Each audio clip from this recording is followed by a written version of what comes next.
And at a certain point, I think I was like 30 or 31. I caught myself like unhappy again, feeling the same way that I felt when I was 24. I was like, dude, 10 years have passed or 8 years have passed, and I'm in the exact same spot. Like, why am I not getting closer to that dream or goal of mine?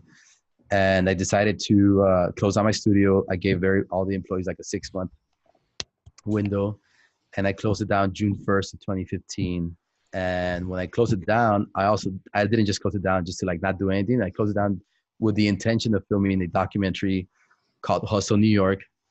And I wrote down the list of people that I admired, that I looked up to, and GaryVee was one of them, right? And this list of 12 people was like my mission. My mission was to take a one-way ticket to New York City, spend as much time as possible there, and get all these people talking to me on camera about the meaning of hustle while I hustled to get to these people. It's kind of like that was the play behind it. And I literally quit everything. Time is ticking because I got to find ways to provide for my family. There's no money coming in anymore. There's like 0 clients. There's only like a small nest egg that I had that I depended on to, going back to this like mindset of like just looking at everything you're spending. And I went with the faith of being able to meet GaryVee, and I had this friend of mine named Brandon, and Brandon had season tickets to the Jets also. And he invited me to the Jets game. But after being there for like 9-10 days in New York City, out of that list of 12 people that I had, none of them had given me their time of day.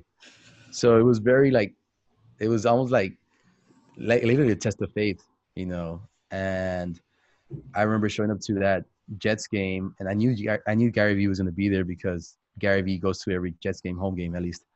And we show up, and me and my friend Brandon are walking around the stadium before the game, and we're checking we're like totally stalking GaryVee, like, oh, checking his Snapchat, like, oh shit, he's wearing this jersey, number 74. We show up to the stadium, like everybody's wearing that jersey, like, fuck, man, it's gonna be harder than I thought. And it was this moment where I was like, damn, maybe I made the wrong decision of like going in. That doubt always kicks in. And I went into the restroom. I literally was like at the point of breaking down and crying, and I'm in the restroom at the MetLife Stadium, and I literally like just say a prayer, like a quick prayer, like, hey, like, if you're listening right now, I need like just a sign of hope.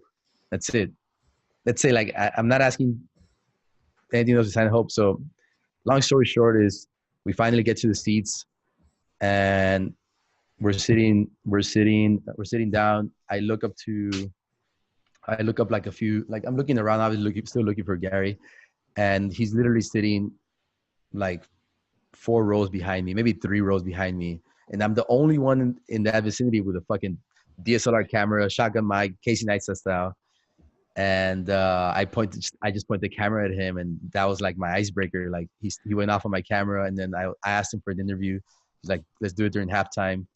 And that was my sign, bro. That was my sign to keep going. And then shortly after, like all the people on that list slowly, like within the next few days, started aligning. And one of the people on that list ended up becoming my business partner / co-creator in this show called Leaders Create Leaders, which started about 3.5 years ago now.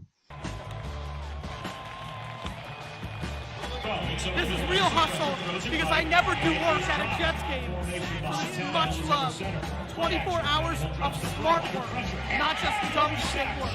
That's real hustle.